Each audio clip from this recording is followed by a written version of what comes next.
All right. Welcome everybody to Droppin Dimes. I'm Sal Herran. And as always, with me right here, Jamelle Holloway. Jamelle, how you doing? Man, I'm great, brother. How about yourself? Dude, I'm doing great. I'm doing awesome. It's today it is the middle of the day, Wednesday, May 11th. We're recording this. And there has been a lot of basketball since we last talked, and that was we had Nathan Hamilton, good friend of mine, on the pod, Yeah. uh, just giving our predictions about round two, and we recapped round one, and we thought round one was good, dude. Man, round two has been great. I mean, awesome. Yeah. I think there's so many things to talk about. There's a lot going on, even as far as just like it's hard to not have recency bias and have those hot takes of like this is the best, this is the best I've seen of this, or this is the, we've never seen this before. Like you get that thrown around, but honestly, there are some things that are different this playoffs. I think because of it, is the league is the most talented it's been in a long time, and so every game you turn on there, you're watching somebody spectacular, whether it's Devin Booker just balling out, or Luka Doncic, or obviously Giannis that just going off. And then also just team wise, like the teams are deep. You have a Grizzlies team that is just balling out even without Jaw. I know they gave up this last game, but still, I mean, they could have just as easily won that game without John Morant. So I think a lot of what's contributed to this playoffs being good is the depth of the league itself, right? And that's why you see almost every series being 2-2 and these pivotal game fives. Yeah. But yeah, what do you think so far about the playoffs and round two? Yeah, I have to agree with that. That's a great point you're making. Definitely, the skill sets of the players is so crazy. I mean, you have like it's so deep. It seems to be more deeper than it's ever been. But it's something to be said about the developing of the skills for the players throughout the roster. Because you Mm-hmm. used to have guys who just were specialists. You think about it. I'm just gonna be a math name drop like a Hubert Davis or a George McLeod or just guys Mm-hmm. that came in specifically to shoot threes. Yeah, And then you yeah. have guys who specifically came in for defense or things like that. But the skill set is so far advanced nowadays that you got guys that can be the 12th guy on the roster, but he can come in and do more. So Mm-hmm. you definitely spot on with that. I have to say, man, this has been rather entertaining second round. uh, but I can't lie, bro. I'm getting like kind of pissed off with the flopping, the extensive uh, reviews, and got the referees just almost taking over the games at times, brother. Yeah. And the players are just taking advantage of that. And I can see the complaints being so high. If you're on Instagram, Twitter, if you're on these First Take and all these other shows, they talking about it so much. I think the offseason is going to bring a lot of changes because I think this season, if you saw, they implemented that rule where, you know, offensive fouls were called if players were jumping into a Mm-hmm. player, trying to Yeah. create fouls. That was a response to last year's playoffs. And I think this offseason is going to be some of the responses of all this flopping. So I think it's going crazy, but that doesn't bring it down in the entertainment value, I would say, because it's still something to, something to watch. It's kind of like watching a drama TV show nowadays, man. It's been crazy. Yeah, no, definitely. I mean, like, to play the devil's advocate here, it's and I know you know this, but when it comes to these kinds of changes, I think the thing that makes it so hard is that there's still so much subjectiveness when it comes to certain calls, and it comes to just game by game, and I mean, I'm not gonna lie, it's the thought of being an official, a referee in these games.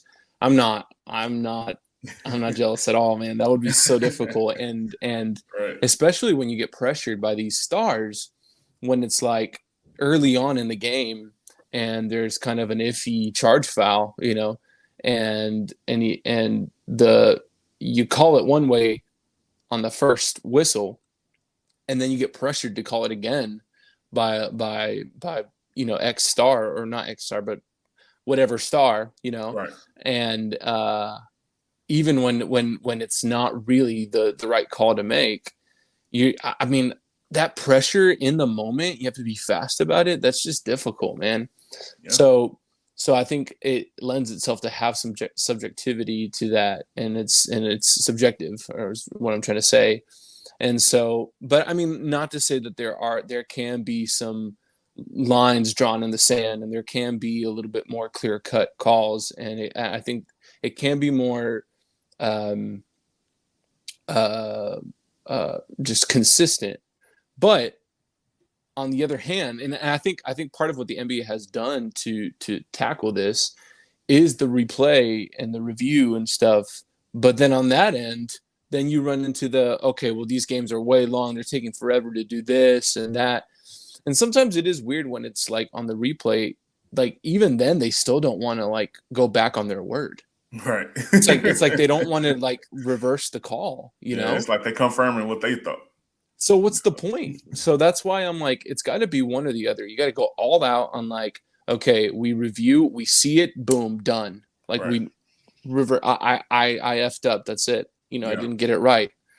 Swallow your pride. Or we don't have the reviews at all. We don't have that, and it's just boom. Whatever I called is what it is, and that's it. I'm with you. So it's two things I want to say on that. Because the first thing, what you're saying regarding the replay, I agree. It's sometimes like for me, I'm by nature a guy who questions everything. I'm a conspiracy theorist by nature. So I've always thought the NBA was sort of rigged. Just we look at the history of the NBA draft. Oh man, Cleveland got the best. Ohio has the best kid coming out of high school in a while. Oh, who get the first round pick? Cleveland. Chicago Bulls, Derrick Rose, Patrick Ewing going to New York. It's just a lot of things throughout the history, but that's neither here nor there. So when you look at the replay, man, I'll be like, some certain things be clear and cut. And then for them to take this long, to me, it seems like they getting a word from New York. It just seems like they're getting a word from upper management to say, do this. But the other thing I want to say, man, when we talk about the referees to me, brother, have taken a step into trying to become superstars themselves. They have an NBA referee Twitter. Now, if you go on that thing, brother, you'll see they're not talking about, oh, this is what calls we made. This is why we did this. They ain't talking about that. They are actually doing skits and stuff and, being superstars, having on bling and stuff. They being funny, being entertaining. That's fine. But I don't need to know their personality. And honestly speaking, we shouldn't even know these guys exist outside of what they do on the court, because you actually put yourself and you open up yourself up to a lot of, BS that can happen to you, for a person who take that fanatic fan word seriously, So to me, you look at a guy, I don't know what the guy's name is, but people say he looked like Gucci Mane, the rapper, the referee from the Mavs game 4. It's like the first 10 to 12 calls, he made all of them. I was like, what is this? Do you not understand? It was plenty of stuff. Like when Dwight Powell fouled Devin Booker. Devin Booker barely touched his head. Technical foul. Yeah. I'm like, what? I'm a Mavs fan, but I'm like, what is this? And so it's stuff like that, man. It seems like these guys are trying to make names for themselves. That's what I'm saying. And I get it's a hard job, but it's getting to a point where they're trying to become a personality. It's so much money to be made with the NBA right now. And what you're saying about these NBA superstars is true. These guys are entitled. They, have all the money in the world to lose. So they're going to do whatever they want to do. And they're going to talk to people however they want to talk to them, including the referees. So it's bad. But I think we're just going to see some hard shifts by Commissioner Silver this offseason. Yeah, no, definitely. I mean, like, and you run into even moments like last night at in the Mavs game when, that flagrant foul called on Dodo and on Dorian Finney-Smith, and how I'm like, that was just a hard foul. Even like Reggie said it. Reggie was like, "That's just a hard playoff foul, man."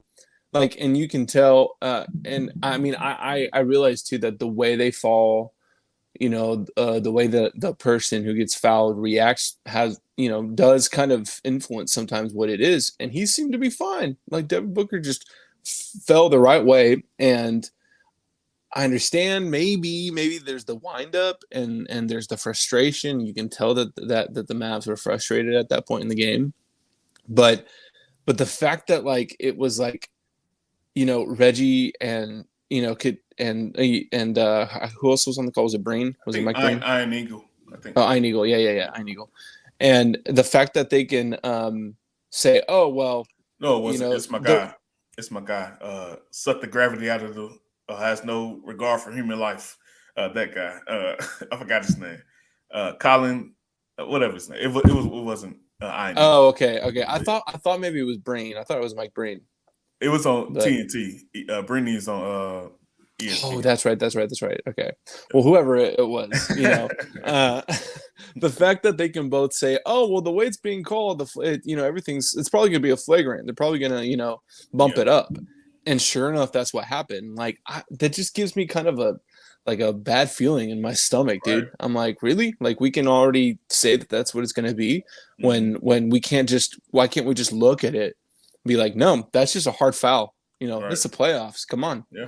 And it just seems kind of soft to me, man. And Yeah. and I don't want to sound like, I hate to sound like, oh, it should be like the old days, like old man on my lawn. But sometimes like that's needed, and that's just the way it is.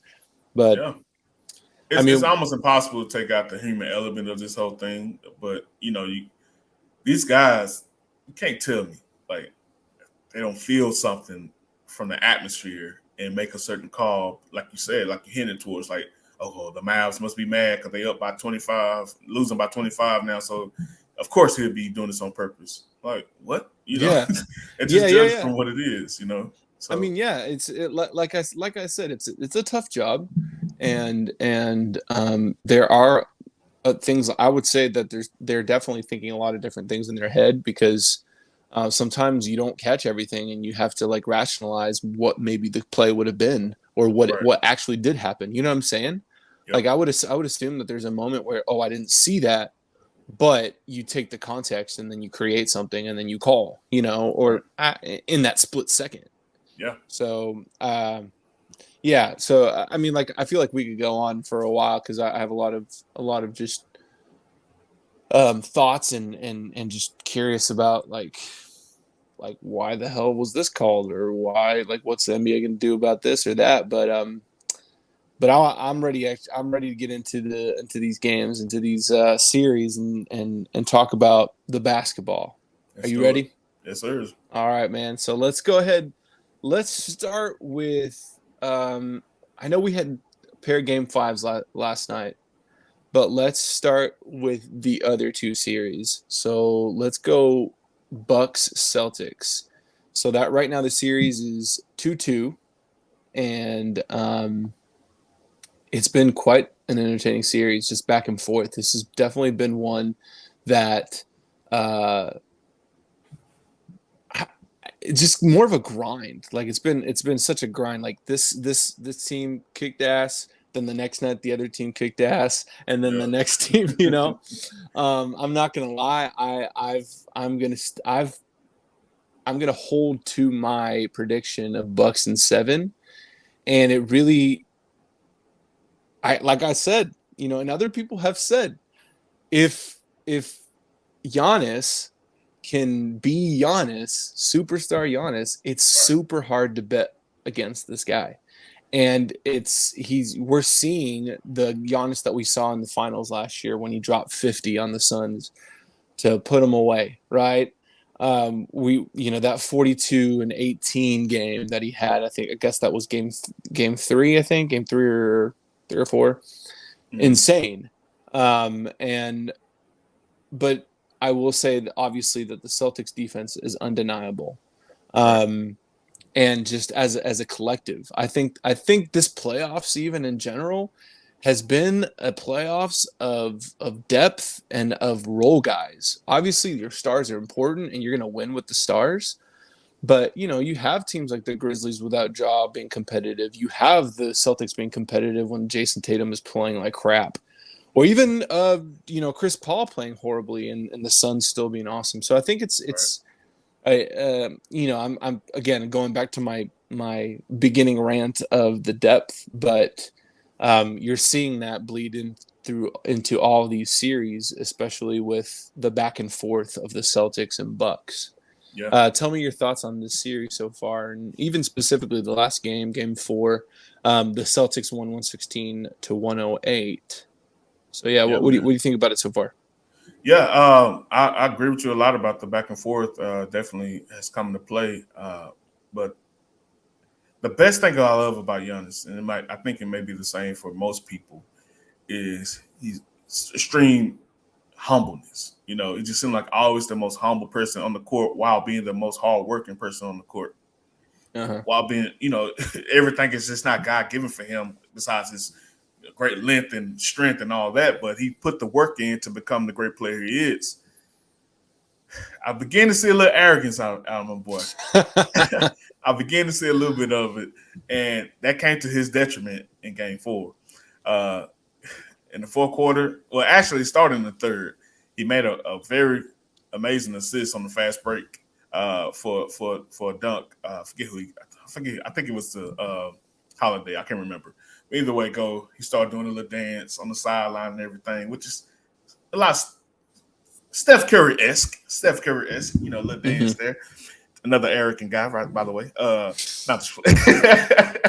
But no, he My started brother, dancing. my brother said the other day the same thing about Steph Curry.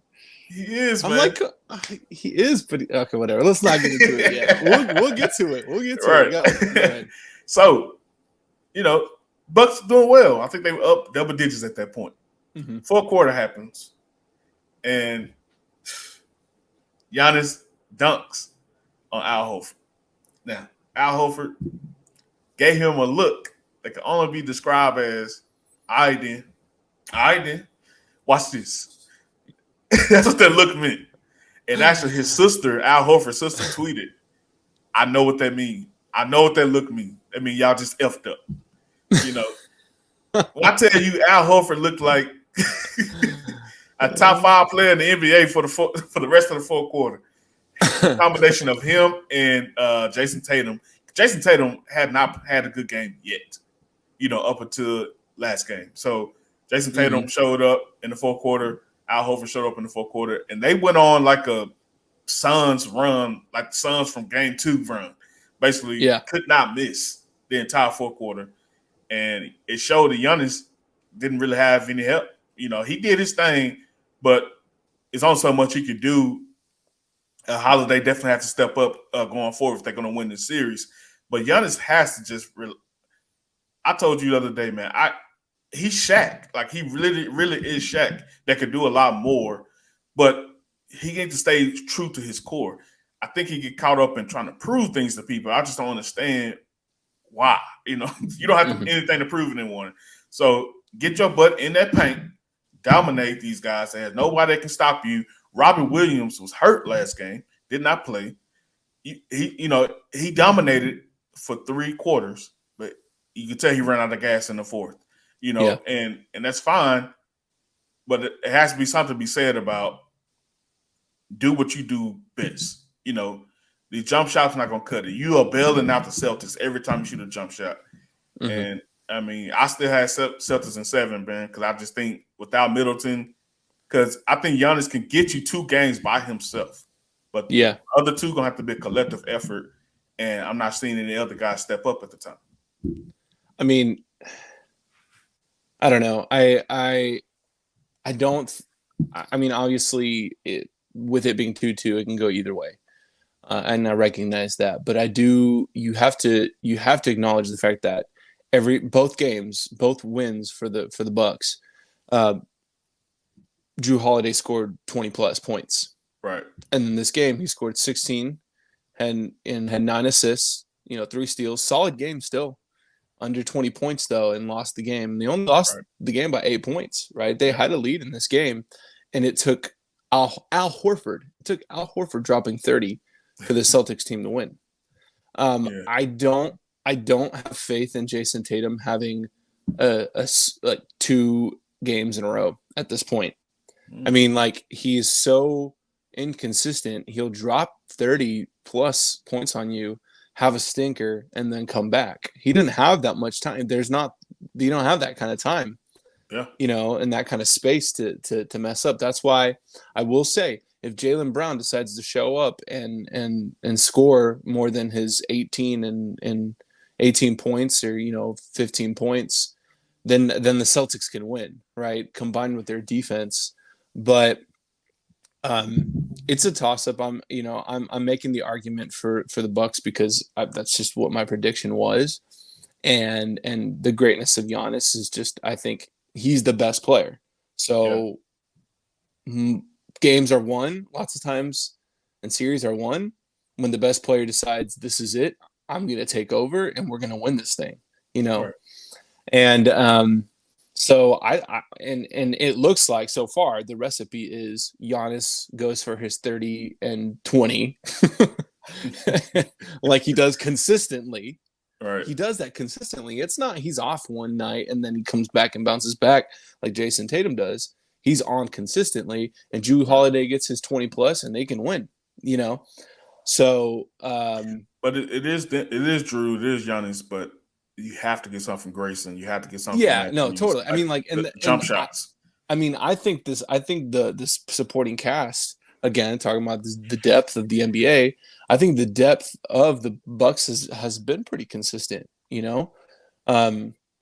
as opposed to, and I guess you could say the same for the Celtics. You know what you're going to get out of Marcus Smart and Grant Williams, and I think that's why we mentioned defense, and the consistency of these two teams being such great defensive teams is that the depth, like, their job is defense, and both teams are performing in that way. And that's why we're only talking about 2 to 3 players having to carry the offensive load on both teams, So I don't know. I'll be interesting to see how it goes. Again, super exciting. I'm definitely gonna, this one's a priority for me to watch for sure. So Celtics ain't no punk, bro. Like, Celtics are not punks. Like, I admire how Jaylen Brown stood up to Giannis last game too.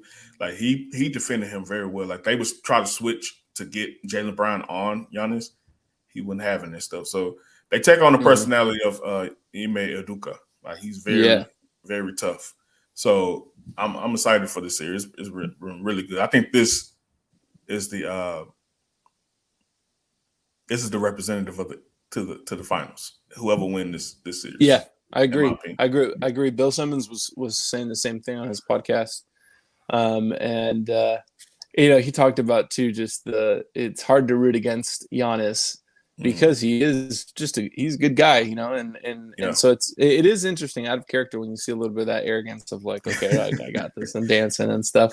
Right. But I think there's room for that, so we'll see. We'll see. It's been good. All right, let's go to the next one. The next series of coupled with this one on the West is the Memphis Grizzlies Golden State Warriors. Right now, it is 3-1.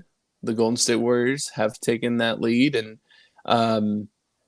it's the only series that is 3-1 right now. Barely 3-1. The Warriors came back, had an incredible comeback game after losing. They were losing almost the entire game, game 4.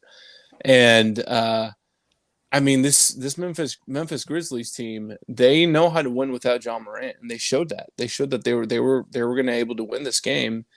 But of course, when you are betting against the experience of these Warriors and the ability of them to stay in games and then close them out, it's tough, man. It's tough. That pressure, it's heavy, and you start to see, like, the dumb mistakes of a young team like the Memphis Grizzlies. You can't leave Clay and Curry open with 5 minutes left, in the fourth quarter.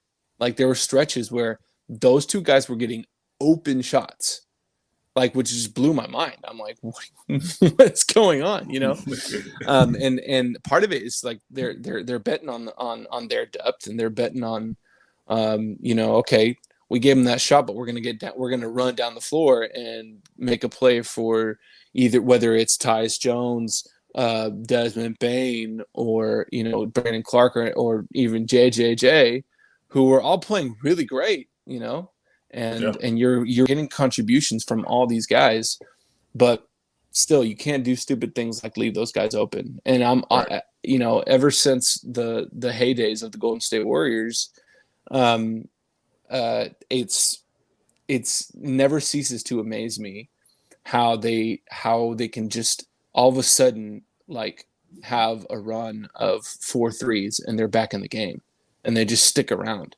And you have to step on their throats and stay there. Like you have to shut them down. Otherwise, you give them any room to breathe, they're going to come back and they're going to take it over.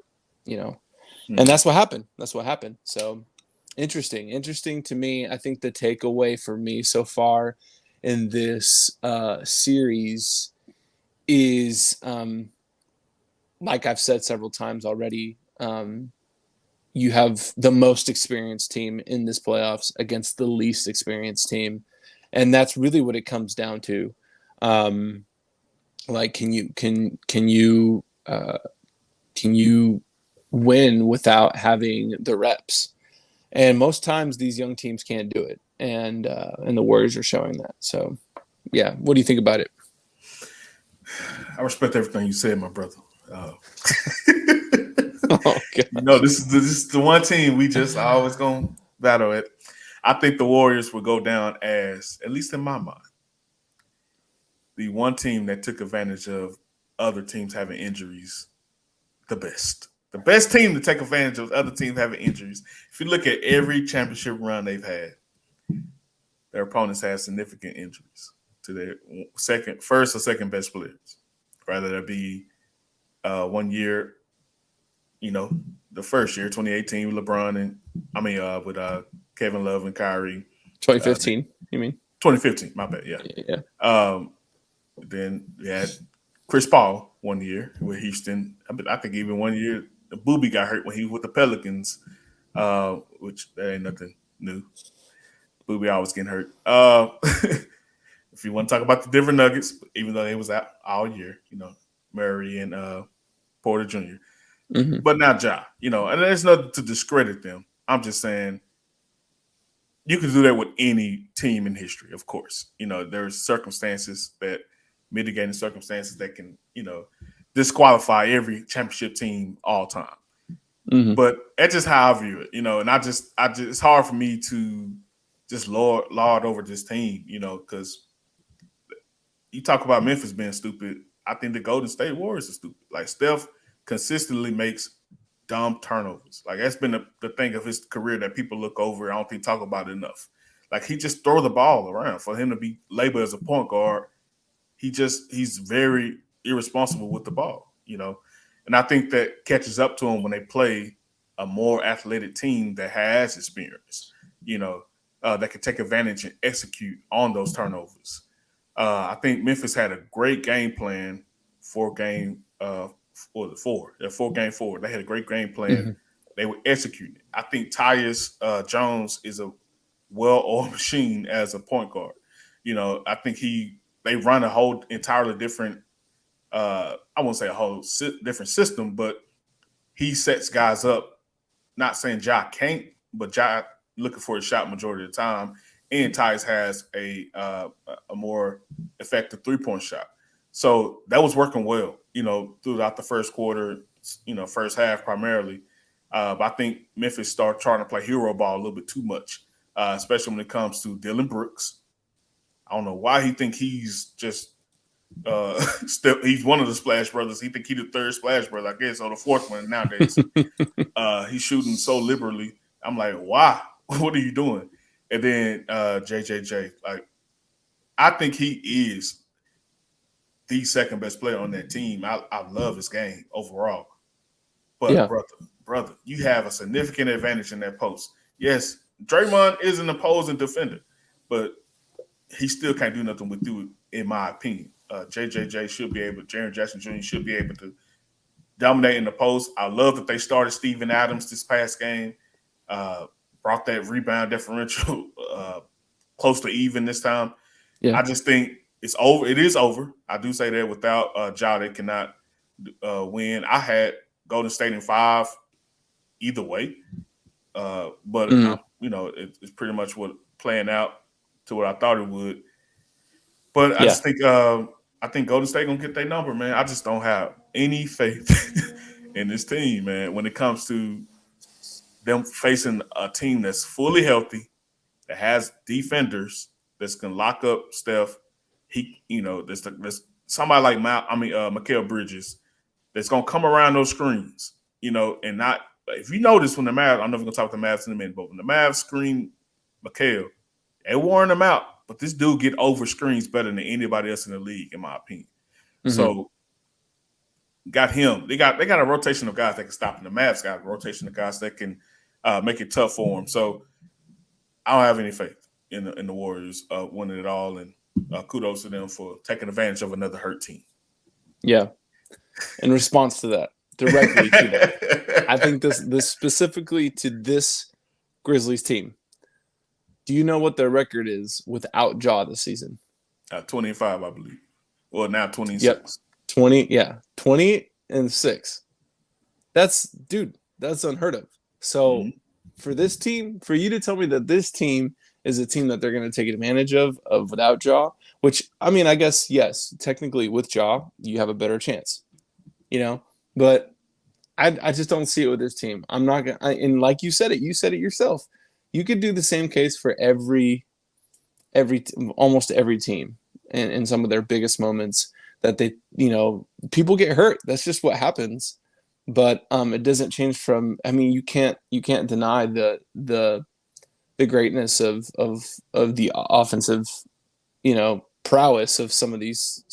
I mean, they're top 3 guys or top 2 guys, because honestly, Draymond has no offense. Which I will say that is the thing more than anything, is what concerns me about this team and might not be able to get out of the West, would be because a team like the Suns or heck even the Mavericks could really push and expose the fact that Draymond doesn't really look to score, and I think obviously he has other functions, and like he runs the team, honestly, and that's just as important. But I think that's something that can be exposed. That's not really that a team like the Grizzlies isn't really experienced enough and to be able to expose and take advantage of. So I'll give you that. I think that is probably their Achilles heel, and that's what's going to be difficult. And then and it just depends on the matchups. Let's say if they're playing the Suns, I think DeAndre Ayton is going to punish them. He will be able to punish them, and he will be able to keep up with Draymond Green, Kevon Looney. The Mavericks. If they play the Mavericks, if the Mavericks can get out and get to the Western Conference Finals, you have our small ball team going up against one of the guys who basically wrote the book for it. So the Mavs small ball, but they're with size, yeah, their small man plays above the rim. Yeah, Memphis. I mean, their big man play above the rim. Memphis big man don't play above the rim. This is the last team that Golden State will face that their big man don't play above the rim or don't have significant size. Yeah. So I don't know. I think you can make that case for a lot of different teams, and I don't know. We'll just have to see how it shakes out. I don't have the energy to try to like muster up my Warriors. Let me say one more thing about argument. The 25 record. That's a great point. 2 of those wins came against Golden State. But Golden State did not have the full complement of guys. I believe Steph didn't play and Draymond didn't play Yeah, in two of those it's games. true. So with they having their full complement of guys, to me, it didn't make sense for this game to be as tight as it was, especially coming off a 30-point victory. So you showed how dominant you could be on this team. I know Memphis was desperate. I'm just saying it says a lot about their psyche. And I think that's always been the case for Golden State throughout their run. They feel like they can turn it on, turn it off, Yeah, and that mindset gets you beat against a equal to or greater team. for sure. Yeah, yeah. All right, let's go to the next one. I'm already itching to get to the Mavs. I figure we end with the Mavs and just kind of end Cool. it out that way. So let's go to the other one, and this is the one I mean I'm not don't think we're really going to spend a whole lot of time with, but the Philadelphia Miami, especially with the last game, this complete blowout by the Heat, 120-85 in Yeah. their game 5, and the Miami Heat are up 3-2. I will say I was impressed with the fact that the Sixers were able to come back and get 2 games and tied up, and that was awesome. James Harden, making responding to the haters and having his big game, but it's the same thing. It's then game 5 comes and it's the same old story. This guy doesn't know how to take care of his body consistently. He needs to over the summer go to the either Chris Paul or LeBron James camp and learn how to extend his career. Otherwise, it's going to be over. He's not gonna. I don't think he's gonna get paid. I don't think they're gonna. They might be forced the Sixers to pay him. They might be forced to, right? But I mean, if I'm the management and I see like this inconsistency from him, and coupled with the drama that he's had in the last few years, I don't want this guy on my team. And so I wouldn't feel confident if I'm James Harden thinking, oh, they're gonna give me a job there. I'm gonna stay here doing what he's doing. It'd be different if maybe he was playing pretty good and they were still losing. If he was playing like at least 90% of the James Harden that we saw in Houston, and they were still losing, then you say, well, freaking Embiid is falling apart here, so it's not his fault. So okay, we'll pay him and run it back. But I don't know, when you're seeing like him be able to take over in game 4 and win it, and then the next one just throw a stinker and be horrible, then I don't know. I just don't have confidence in that. I mean, he had 14 points. Like what's happening? And Joel Embiid is over here trying. I mean, like the fact that Joel Embiid even had 17 points, I'm just and a couple of days ago said he couldn't even look at his phone without it hurting, like the light hurting him, and going on a broken thumb. Like, come on, man. Yeah. Like, there's just no excuse. And I'd be embarrassed. I'd be embarrassed if I was his teammate.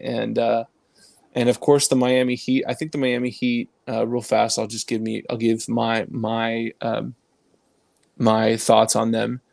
I'm scared. They're going to put up a fight. They're going to go. I think, like you said, it's going to be Boston or Milwaukee that's going to go to the finals. But they're not going to go without this team giving them hell. Yeah. I mean, you see their starting 5. They all were in double digits in this game. I mean, you're getting 19 from guys like Max Strus. You're getting a solid 10 points from PJ Tucker. And then even on the bench, you got their 6th and 7th guys who are Tyler Hero and Victor Oladipo. Like, damn, like this team is good, man. Yeah. And they're going to have something to say about it when it comes to those other 2 teams. I think that's going to be the argument of who's the better team in the series, and Giannis or Tatum are going to be the better player in whoever, depending on who they play. Yeah. Up against Miami. Sorry, that was confusing. I So know what you meant. yeah. So that'll be interesting to see. But of course, I'm saying that because I think that this is over. Like Miami is just too good for a team that is falling apart in the Sixers.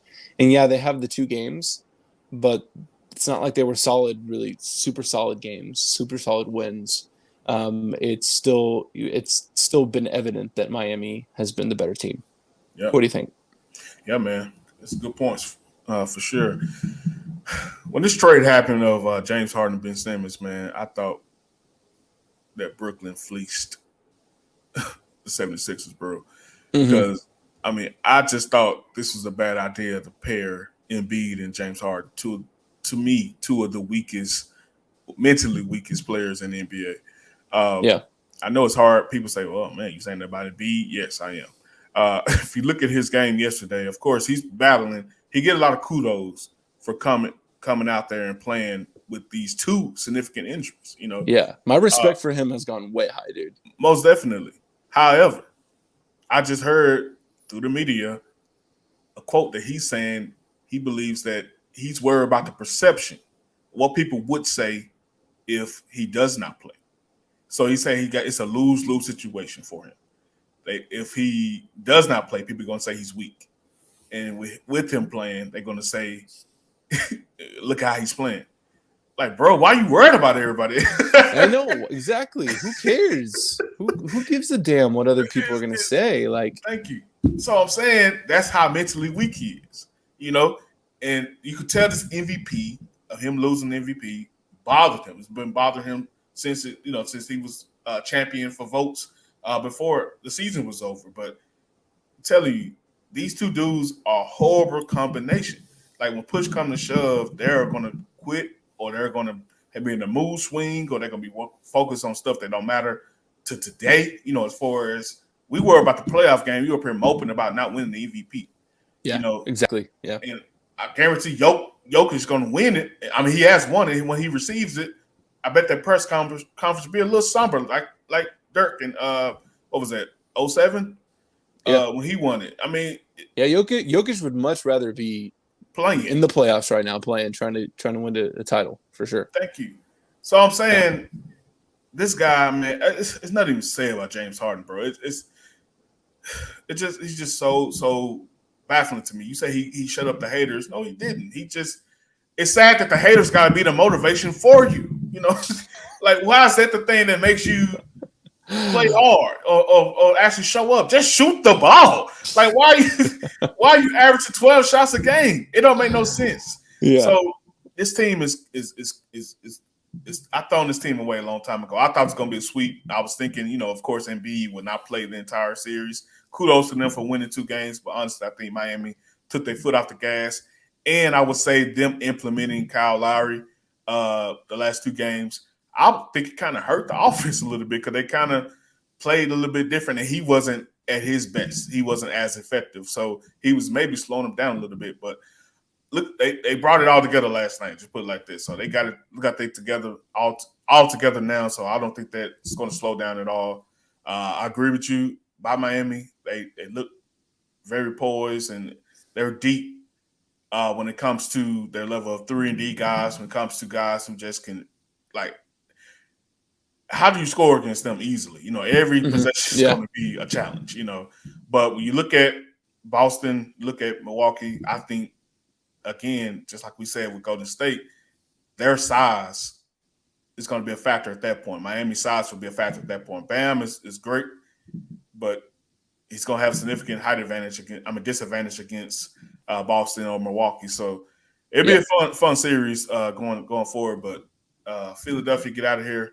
I think Doc is fired after the next game, and Wow. I do, man. It's going to be tough for him to recover from that because. I mean, what else can you do? They traded Ben. I mean, you look at what he did last year. I mean, I think Embiid getting hurt was his saving grace. So I think they're going to keep him another year. I really do. I think if Embiid doesn't get hurt and they lose this series, I agree with you. He's on the hot seat and maybe he goes. But I think Embiid getting hurt was his saving grace.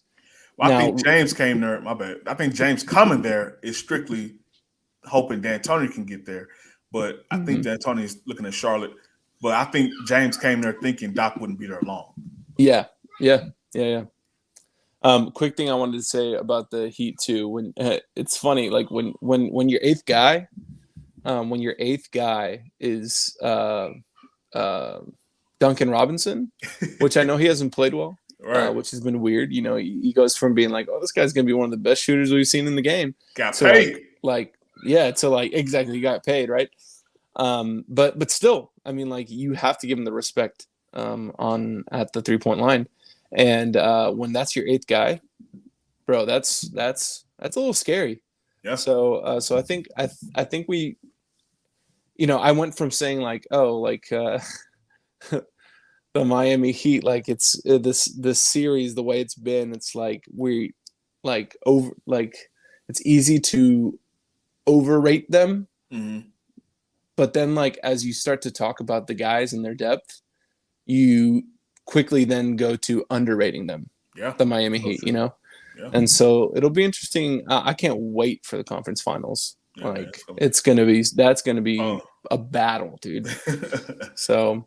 Yeah. All right, let's end it, man. With with the Mavs Suns. I'm like itching to talk about it. So I I just I'll let you start it, okay? Because I just like otherwise I feel like I'm just gonna explode. You know, given last night's game, Yeah. talking about inconsistency. The inconsistency of Dorian Finney-Smith is just hard to deal with when like his ceiling is that he can be the best wing in this series. He really has, when he's on point, he's shooting his threes and he's playing his lockdown defense. I think he can elevate to the same level of consistency that we see from Mikal Bridges, right? Mm-hmm. Yeah. But it's just when he plays bad, man. And we saw that. And Luka, yeah, he had his 28 and 11 rebounds, and he started off really, really great.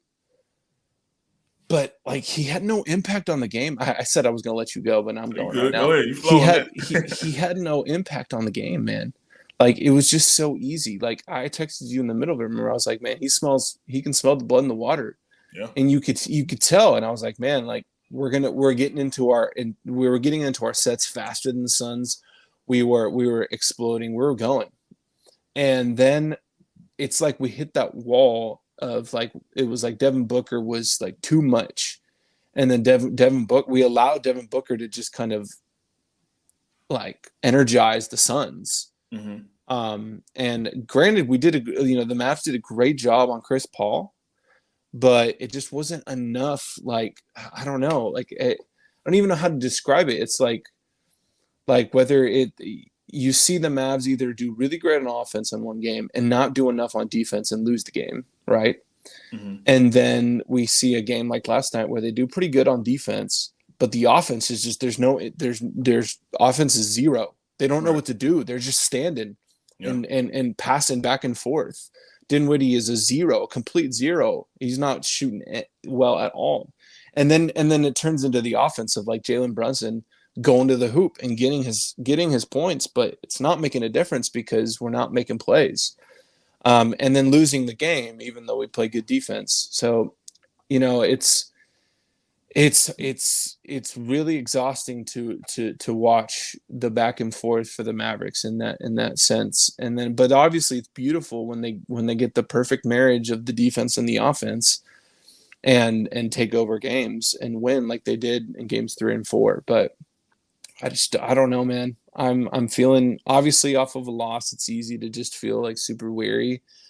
But it's a big game to lose. Game 5 is a really big one when it's 2-2. So I don't know. What are your thoughts on this game, this series, just whatever? Yeah, man. I really want to just hone in on the game last night, or game 5. I'm right there with you about overall feelings. But I would say that I want to just quote Jason Kidd. He said they were stupid, or not stupid, my bad, not smart on both ends of the ball. Starting the third quarter, and I agree. Like you said, we texted and you said that Luka was like he had the fire in his eyes. You know, it looked like you could tell he was looking to close it out. But Phoenix, you have to give them credit, brother. Like they truly stopped the penetrating. You know, and that's the thing. Like Jason Kidd's been saying all series, if we get 2 feet in the paint, good things happen for us. Yeah. So they blocked that off. They really stepped up their defense and to the point that's where we began to see the Mavs not play smart. Luka start taking too many just threes early in the shot clock, like step back threes for nothing. Like, because it's not you can like I think Reggie said that even during the telecast, you can get that shot at any point, but why? We realized the formula that was working game 3 and 4, penetrate and dish, get the ball movement going. So to me, he didn't do a good enough job getting everyone else involved. I have this thought. No impact on the offense at all. The entire team had 9 assists. I mean, it's pathetic. He normally have that alone. So as opposed, and sorry, I don't mean to interrupt you, but like just real quick, as opposed to Devin Booker, who had the same amount of points, and you would have thought he dropped 40 on them last night. Yeah. But that's because the impact he made on the offense for the Suns. Right. And it was like it was dramatic. It was drastically different, Yeah. So sorry. No, you're good. We know, and Jason Kidd, I'm sorry I keep quoting him, but I'm just saying this gives me faith going forward. The Mavs know clearly, and the whole league knows, Devin Booker is going to go off in the first quarter, go off in the third quarter. Something about warm-ups that get him back focused, and he just can hit everything. So that's a given. I just think they did not match his intensity, as the way they did in games 3 and 4. Devin Booker was the most intense player on the court. You can see it in his eyes. And it doesn't make sense that the Mavs didn't take advantage of, this opportunity, to as far as to play their hard. You could tell it was lacking a little bit. And it bothered me. I don't know if you heard that coming. I'm sure you did, that the sideline reporter said the Mavs think whoever wins this quarter, the third quarter, coming out of halftime, will win the game. I heard that. And the series. Yeah. I was like, why would you put that pressure on yourself? I understand that may be true, but what if you lose it? Coming into it, what if you lose the quarter and now you say, we can't win the game. We can't win the series now. They were throwing all those stats. They were throwing. Did you see the one of like it was 82% of teams that win this game win the series? You know? So to me, it was clearly mismanagement of how to handle the moment, I would say. Yeah. But so earlier you mentioned the Devin Booker, the Dodo flagrant foul on Devin Booker. So just like you, I came out of this game feeling like there's no hope going forward. Yeah. But this gave me hope. I have a video for it, Sal. So those on the podcast may not, of course, it does no justice for you. You won't be able to see it, but those who watch it on YouTube will be able to see this. We'll put the link out on the pod. Absolutely. Or I guess on our, I don't know. We'll share the link somehow. So I have 2 videos that gave me hope going into Game 6. It's the first one.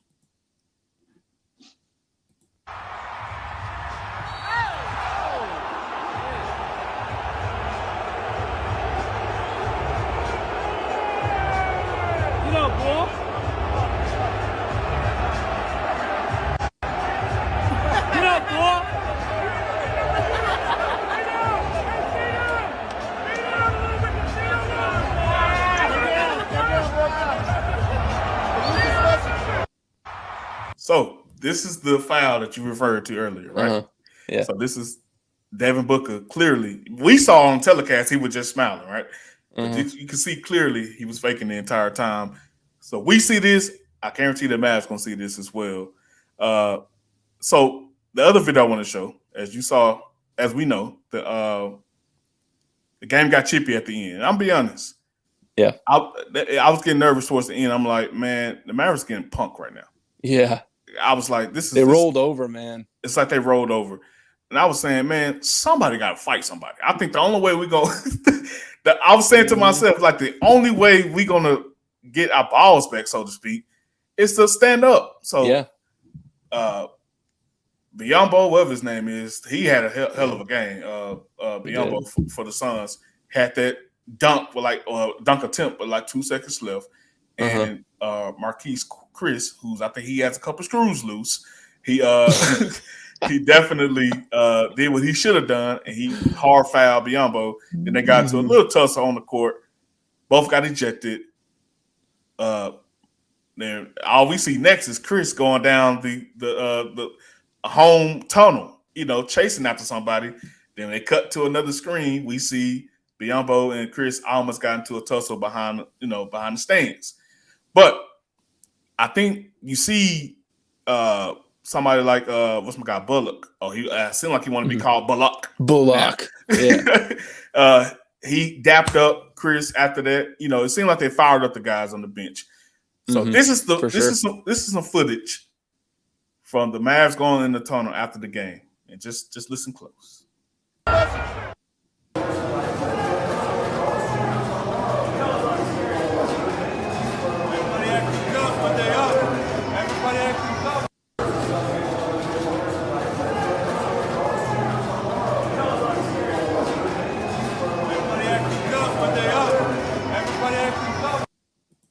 Yep. Everybody acting tough when they up. So, brother, I'm a little encouraged with that. There's some fire, man. There's gonna be some fire. If from anybody else, it's gonna be from Luka. We know for sure. So I'm a little encouraged that they're not laying down. You know, they see it's still an opportunity ahead. And just like I said earlier about Emi Udoka being a hard-nosed guy, Jason Kidd is too. Forget that smile, the light skin, all that stuff. Jason Kidd is a hard-nosed guy, and he ain't no punk. You know, he's from Oakland, California. Forget all that. You've seen his career. You've seen what he's done in his life. This guy going to have these guys ready. So the Mavs not going to lay down. I'm still going to say Suns in 7, like I said when we did our predictions. And but you know what, brother? If this series reminiscent, because as a Mavs fan, you know, we don't have a lot of huge historic moments, but one of those we do have is Mavs Spurs in 2006, going to Game 7, beating them there in overtime, taking to the Western Conference Finals. This series is eerily similar to that, man. When it comes to it is. I mean, just the competitiveness, the pedigree of the teams and everything. Yeah, 100% for sure. So I'm hoping for that, but I will say Suns in 7. But I got the Mavs winning this game for sure. Yeah. I'm gonna stick to my Mavs in 7 just because, just for the consistency of it. But like, I think I'm excited for it, and that does encourage me for sure when it comes to just seeing that, especially from our best player. So I'm looking forward to it, man. I can't wait for that to just for us to be able to turn the corner in that, and hopefully it can be enough to kind of spring us into to a Game 7 and take over. I mean, that's the hope, obviously, right? Right. But man, I'm gonna try to walk away from this just feeling a little bit more excited and pumped, and rather than like, yeah, we got punked. I'm also, you know, I'm a little weird. I like take one more step back though, real fast. Is like Chris Paul has had 3 games that have not been very good in a row. So I hope, my hope too is that we can continue, that Bullock can continue to shut him down, or at least keep him at bay, and not have like a devastating fourth quarter or something, you know. And if we can keep that up, and then also put some pressure on Booker, and then obviously like Luka being an impact on the offense, I think that'll be huge. That'll be awesome. So we'll see how it goes, man, and we'll see how the rest of these games go. Did you have anything, any last thoughts on any of these games of the round? Well, just from what you said, I mean, giving credit to Bullock for his defense. I think people just saying Chris Paul having a bad games instead of giving the credit to Bullock. So I'm happy you said that.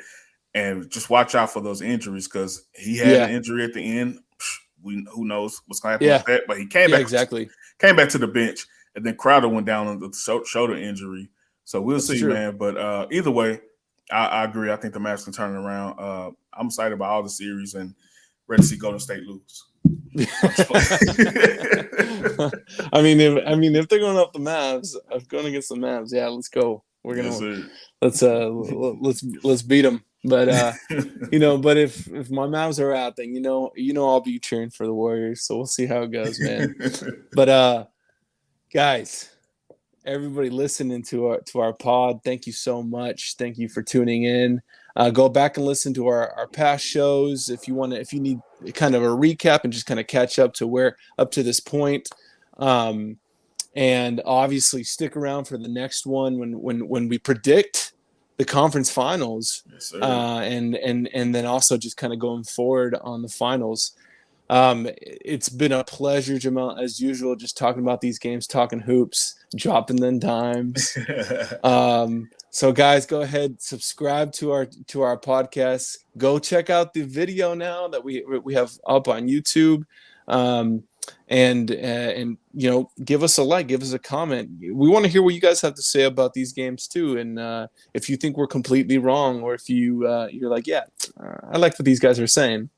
So guys, thanks again for listening, and we'll catch you next time on Dropping Dimes. See ya.